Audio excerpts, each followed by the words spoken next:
Bolo, beauté et bonjour, j'espère que vous allez bien.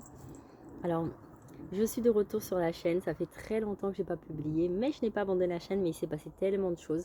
J'avais besoin véritablement de retourner un peu en intériorité pendant plusieurs mois et j'ai beaucoup travaillé sur moi, j'ai beaucoup reçu d'enseignements. Et là, je suis en train de revenir un petit peu, petit à petit sur la chaîne. Mais là, c'est la première vidéo et je vous avoue que là où je suis actuellement, je ne peux pas véritablement faire de montage, donc il n'y a pas de générique, on commence la vidéo direct, il n'y a pas de montage, tout ça, tout ça. Donc c'est pour ça que c'est pas une vidéo pour l'instant à choix, mais c'est une vidéo où on va aller aborder un petit peu quels sont, euh, quels sont les conseils qui nous sont donnés pour justement cette période d'automne qui a commencé qui a démarré en tout cas dans l'hémisphère nord. Quels sont un petit peu les conseils? Et aussi, il y a notamment dans l'hémisphère sud, c'est aussi la période de la pluie, la saison des pluies qui commence aussi. Donc il y a quand même un changement d'énergie qui se fait un petit peu partout, on va dire, dans le monde avec cette période de septembre. Dans beaucoup d'endroits, c'est aussi la rentrée. Et donc, voilà. Donc c'est pour ça qu'on va un petit peu voir un petit peu quels sont les conseils qui nous est donnés. En plus, on arrive vers la fin de l'année 2025. Donc il y a aussi ça. Il nous reste là octobre, novembre, décembre. Il va nous rester 3 mois avant de passer en 2026, en tout cas, si on suit le fameux calendrier actuel. Même s'il y a d'autres calendriers, donc c'est pas la fin de l'année pour tout le monde. Mais voilà, il y a quand même, dans la majorité des cas, tout le monde suit un peu le calendrier que l'on connaît actuellement. Et donc, en fait, ça veut dire qu'il y a quand même un égrégore autour de ce calendrier-là et une énergie de fin de quelque chose pour aller vers quelque chose de nouveau. Et donc voilà, c'est un peu pour ça que je vais faire ce tirage. On va un petit peu voir directement les conseils, tout simplement les conseils qui nous sont donnés. C'est un peu des conseils généraux, mais qui, en les appliquant, vont nous permettre un petit peu de, euh, de passer cette période en fait avec douceur, avec aussi recevoir les enseignements qu'on doit recevoir et de grandir comme on doit grandir, en fait, de pouvoir vraiment évoluer. Donc voilà un petit peu. Donc c'est parti, sans transition, et pour un petit peu quelles sont un peu les énergies pour cet automne. Qu'est-ce qui se joue avec ce passage-là? Qu'est-ce qui se joue, s'il vous plaît? Ah, il y a beaucoup. Qu'est-ce qui se joue?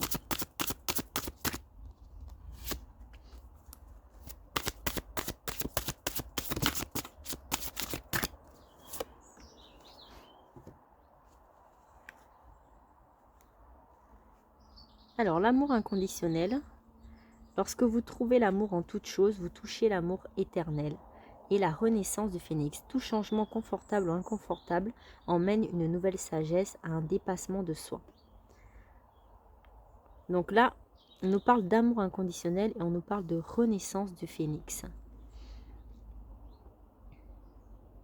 Donc en fait, pour moi, on rentre un peu comme une forme, on rentre en intériorité avec cette spirale-là, cette spirale qui va un peu comme si ça rentrait à l'intérieur de soi.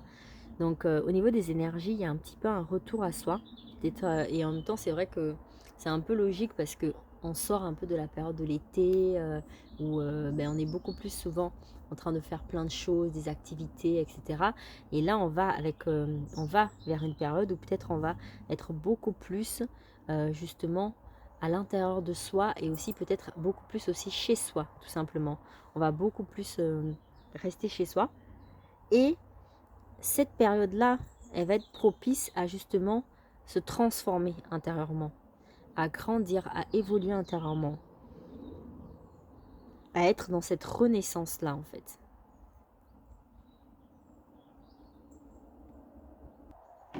Et donc il risque d'y avoir probablement beaucoup de remises en question, justement d'interrogations, parce qu'il y a une énergie quand même de changement. Ce retour à soi, cette intériorité nous emmène une énergie de changement. En même temps, je crois que 2025, c'est une année de fin. Donc aussi, donc ce qui fait que ça coïncide aussi avec cette intériorité et cette renaissance. Parce on nous invite, je pense, à encore laisser partir certaines couches, à laisser partir encore des choses que peut-être on retient. Et des choses dont on a encore du mal à se défaire. Et en tout cas, il y a des énergies qui nous invitent à ça.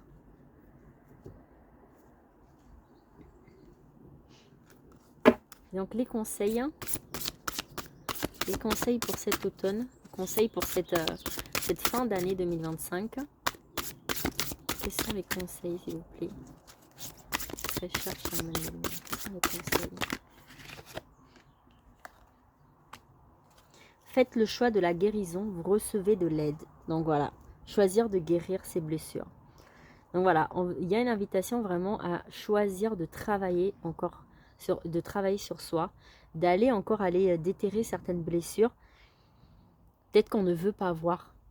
On nous invite vraiment à oser aller voir ces blessures-là, oser aller les guérir, pas les voir juste pour les constater ou pour rester dans une mélancolie, non, pour ensuite travailler à les guérir.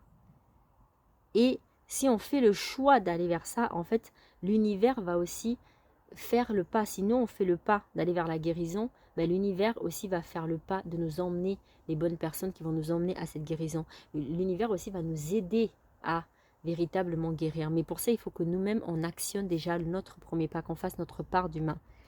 Si on reste dans cette blessure, si on se complaît dedans, si on ne veut pas en sortir, ben, en fait, on bloque les énergies et en fait, on empêche la nouveauté de rentrer dans notre vie. La paix, ne la cherchez pas, la paix est déjà là. Donc, il y a une invitation aussi à être dans l'ici et maintenant, dans la présence à soi. Donc, on retrouve un peu, en parlant d'amour inconditionnel, il y a aussi cette notion d'être dans la présence à soi, d'être soi inconditionnellement et de s'accepter inconditionnellement. En s'acceptant inconditionnellement, on fait la paix. Et aussi, quelque part, on pardonne les autres. On pardonne les autres pour ce qu'ils sont, enfin, ce qu'ils font surtout. On pardonne les autres pour leurs erreurs. Et bien sûr, comme on est aligné, pardonner ne veut pas dire non plus rester dans quelque chose qui nous fait du mal. On peut choisir de partir, mais on choisit quand même de pardonner parce qu'on est aligné, parce qu'on est en paix. Et parce que être en guerre avec l'autre ne nous nourrit pas, en fait. Ça nous dessert, véritablement. Et je pense que quand on comprend ça, on arrive véritablement à avancer avec douceur, en fait.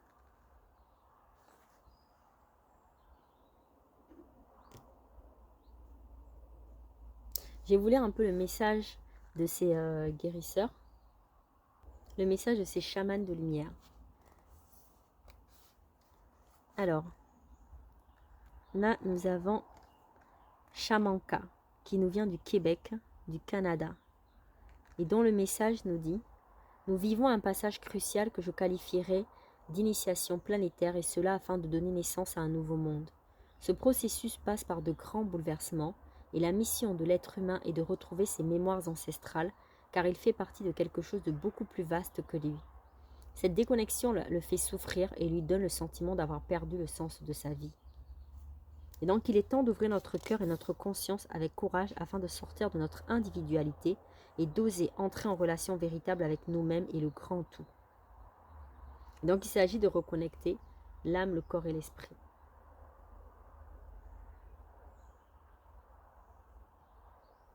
Et donc il y a vraiment une invitation, peu importe ce que vous avez subi, les guides vous rappellent que vous êtes les seuls responsables de votre guérison. Faire ce choix est un acte d'amour pour soi, pour vos lignées et pour l'humanité. Choisir de guérir. Parfois, il est sage de vous faire accompagner par une personne de confiance, comme un ou une chamane, guérisseur ou un thérapeute. Il est également possible de demander de l'aide de vos ancêtres et de vos alliés des mondes invisibles, car il est dit que ceux-ci s'ennuient, car nous ne leur demandons plus d'aide. Nous avons rompu la communication et ils sont tombés dans l'oubli. Et l'autre message qui parle de la paix nous vient de Ekarshi Sarva Atma Mitra, je ne sais pas si je prononce bien, mais qui vient de l'Inde. Le jour est venu de revoir le mot paix. Ce mot vient de Pax, le contrat que deux pays signent pour arrêter provisoirement la guerre. La paix véritable, c'est Shanti. Shanti est la nature de l'être. Shanti n'est pas le contraire de la guerre. Shanti règne dans l'univers, même dans un champ de bataille. Les molécules, les atomes, la vie, l'univers tout entier sont toujours en paix. Seul l'homme, dans son esprit confus, limité par ses préjugés, par son manque de connaissance de soi et de l'autre, génère des conflits. En réalité, la paix, Shanti, est déjà là. Regardons la nature, le souffle qui nous anime, les étoiles les plus lointaines, le vent, une fleur. Shanti est déjà là. Ne cherchez pas la paix, car elle est déjà là. C'est parce que nous cherchons que nous ne trouvons pas. La paix règne même au cœur de la misère, même au cœur de la maladie. Parce que la paix est la nature de l'être, nous sommes la paix.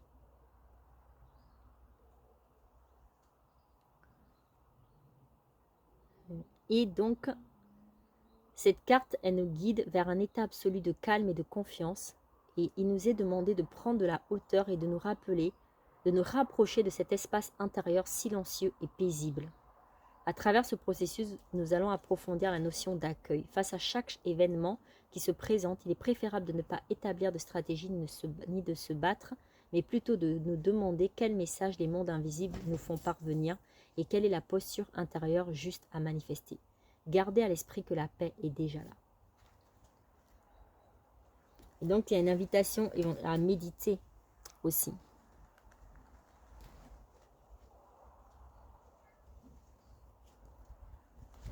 Enfin, nous allons aller voir également quelle est la posture à tenir. Quel est l'animal qui pourrait nous indiquer quelle est la posture à tenir pour cette fin d'année 2025. Quelle est la posture à tenir pour aussi travailler tout ce qu'on a dit. Quelle est la posture à tenir pour travailler sur ces blessures, pour véritablement être la paix. Être la paix. Même pas être véritablement la paix. Même pas être dans la paix, mais être la paix, peu importe ce qui se passe dans notre vie. Parce que oui, effectivement, il a totalement raison. On doit être en paix, même si le monde s'écroule autour de nous. On doit réussir à se connecter véritablement à cette paix intérieure qui fait que nous, en fait, on va toujours rester inébranlable, peu importe ce qui arrive dans notre vie. Peu importe ce qui arrive autour de nous, on doit toujours rester inébranlable. Mais c'est un sacré travail à faire. Et donc, le castor vient nous apporter plusieurs informations sur la posture. Déjà, le castor, on sait que c'est un animal qui est quand même très famille.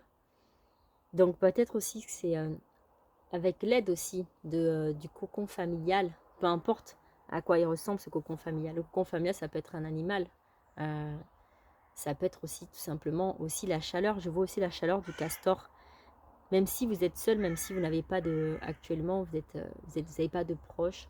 Mais rien que à l'intérieur de vous, vous pouvez trouver cette douceur. Vous pouvez trouver aussi ce cocon et cette douceur avec vos ancêtres, avec vos guides. Moi, il m'est arrivé des périodes dans ma vie où j'étais vraiment, je me suis vraiment sentie seule. Et pourtant, j'ai réussi à me connecter et en fait à me connecter à mes ancêtres et je me suis rendu compte de tout l'amour qu'ils avaient pour moi et à quel point en fait j'étais toujours accompagnée, même quand j'étais seule dans le visible, même quand j'étais seule en fait, c'est-à-dire dans la matière, dans cette terre, même quand je me sentais seule en tout cas, ben, en fait je n'étais jamais seule parce que j'étais toujours accompagnée. Et donc c'est pour ça il y a vraiment une invitation, je pense, à vous connecter à vos guides. Et avec cette énergie du castor, il y a aussi, je vois aussi la joie, l'amusement, le lâcher prise. Et donc ça rejoint un peu l'instant présent, d'être dans le rire, d'être dans la joie, dans l'amour, et puis d'être dans l'amour en fait de soi et l'amour des autres.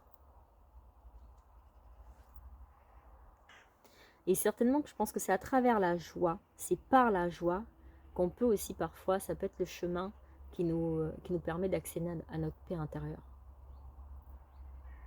En se connectant à la joie, en se connectant à ce qui nous apporte véritablement la joie. Et c'est là où ça nous emmène une question, c'est déjà de faire la différence entre l'excitation et la joie. de faire la différence entre un bonheur et la joie profonde, la joie véritable.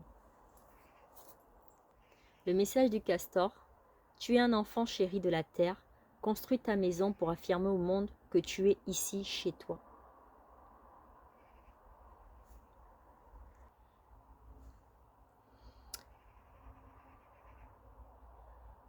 Alors, le castor, c'est un ingénieur capable d'une grande créativité pour réaliser des architectures complexes, ce qui fait du castor un animal posé dont les habitudes sont planifiées de façon précise.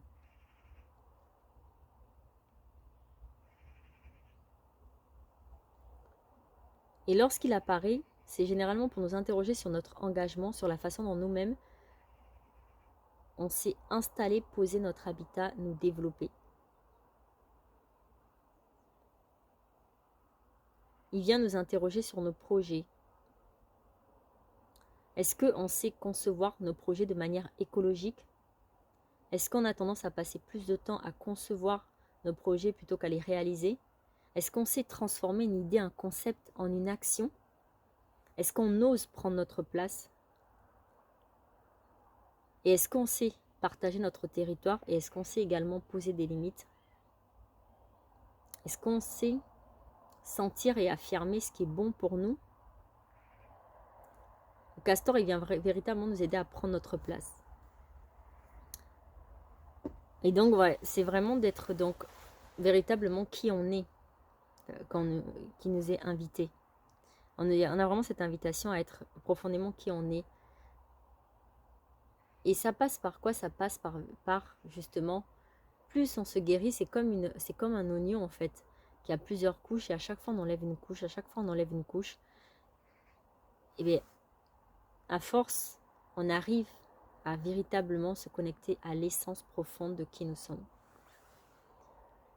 Et selon les personnes, après, et en fait, il ne faut jamais se dire qu'on est en retard, parce que selon qui on est, selon les personnes, selon d'où l'on vient, selon plein de facteurs, bah oui, parfois, éplucher cet oignon, ça prend plus de temps. Parfois, c'est plus rapide. Mais en fait, personne n'est en retard. Personne n'est en retard. Et c'est ça, en fait, le castor qui est là, qui est un bâtisseur. Il bâtit tranquillement. Et au final, en fait, il construit quelque chose de solide, mais il prend son temps. Il ne cherche pas à aller plus vite qu'un autre animal ou quoi. Non, il prend son temps. Et c'est véritablement cette posture-là de prendre le temps de guérir, de prendre le temps de trouver sa place, de prendre le temps d'être qui on est tout simplement. Et je vais terminer avec quelques petits derniers messages sur ces énergies. Quels sont les conseils pour cette fin d'année? Quels sont les conseils? Santé de tout l'être. Donc, c'est de prendre soin de soi. Il y a encore des conseils qu'on est invité à prendre soin de soi. À un moment donné, il y avait une question par rapport au castor qui disait que est-ce que nos projets, est-ce qu'on fait en sorte que nos projets aussi sont en lien avec l'écologie? Ça fait partie de prendre soin de soi. Prendre soin de soi, prendre soin de sa santé, c'est aussi prendre soin de la nature. En fait, ça va ensemble. On ne peut pas dissocier, on ne peut pas prendre soin de soi et détruire la nature. Parce que c'est grâce à la nature qu'on peut prendre soin de nous. C'est grâce aux plantes qu'on a de l'énergie. C'est grâce aux fruits, c'est grâce à l'énergie de la nature qu'on vit aussi et qu'on a en bonne santé. Donc en fait, prendre soin de soi, c'est prendre soin de la nature. Prendre soin de la nature, c'est prendre soin de soi. Donc quand on prend soin de la nature, on doit penser à prendre soin de soi. Et quand on prend soin de soi, on doit penser à prendre soin de la nature. C'est l'équilibre en fait, du donner et de recevoir. La nature nous donne, et nous, qu'est-ce qu'on donne à la nature? On reçoit de la nature, et nous, qu'est-ce qu'on donne à la nature? Est-ce qu'on lui donne que nos déchets, que notre saleté? Ou est-ce qu'on prend la peine d'aider la nature aussi? De prendre soin de la nature, de peut-être trier nos déchets, d'essayer de faire moins de gaspillage, de manger plus sainement. C'est toute cette interrogation-là, je pense. Et tous ces conseils-là qu'on vient de nous donner. Vivre la vie comme elle vient. Également. Donc encore une invitation effectivement à prendre les choses comme elles viennent, à accepter véritablement les choses comme elles se présentent, avec son rythme, accepter aussi son propre rythme, et puis le rythme que l'on prend pour faire les choses. Donc oui, parfois on va mettre plus de temps à guérir, parfois on va mettre plus de temps à accéder à comprendre telle ou telle chose, mais c'est ok en fait. Personne n'est en retard. Chacun prend son temps. Et même si il faut mettre, même s'il y a une personne qui va mettre 20 ans à comprendre quelque chose, ben, peut-être que c'est son rythme. Et c'est comme ça. Tant qu'on a la volonté véritablement de comprendre et qu'on a mis en action les choses et que véritablement on est volontaire, bah, de toute façon l'univers aussi va faire le pas aussi pour nous aider. Et il va nous aider aussi avec notre propre rythme. Comme on dit, il ne sert à rien de courir, il faut partir à temps. Alors, le petit dernier message, qu'est-ce qu'on peut faire pour prendre soin de soi, puisqu'on a parlé de la santé de tout l'être. Donc, une petite carte d'une activité, quelque chose qui pourrait nous aider à prendre soin de nous durant toute cette période. Qu'est-ce qui pourrait nous permettre de prendre soin de nous?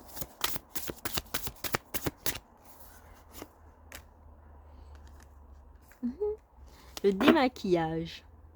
Bon, pour celles qui se maquillent, bon, ben, le démaquillage, sinon... Soigner son alimentation sans craindre l'écart.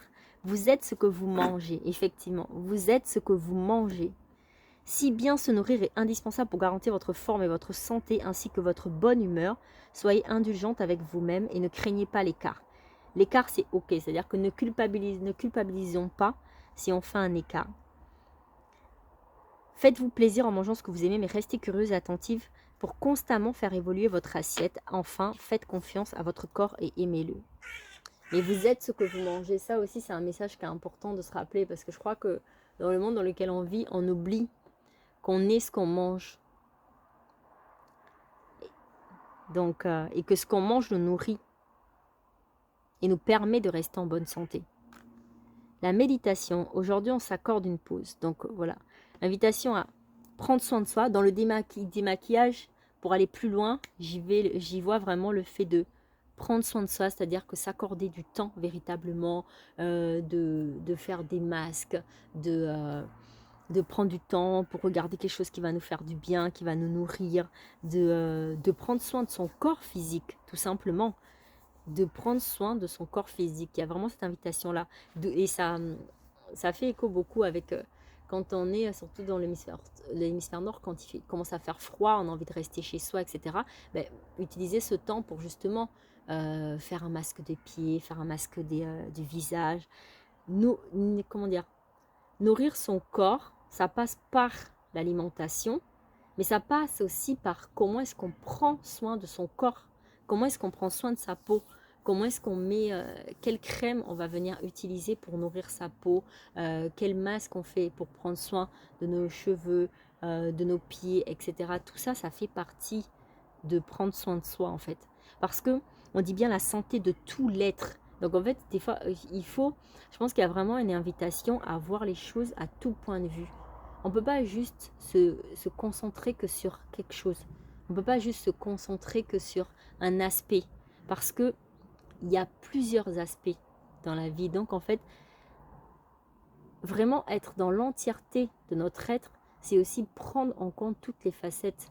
Et donc en fait, notre corps physique, il a besoin aussi qu'on prenne soin de lui. Il a besoin qu'on l'écoute. On ne peut pas toujours forcer, toujours aller dépasser ses limites de son corps physique. Quand on a besoin de dormir, il faut dormir. Quand on a besoin de mettre de la crème, il faut mettre de la crème. Quand on a besoin, voilà, de prendre soin de soi.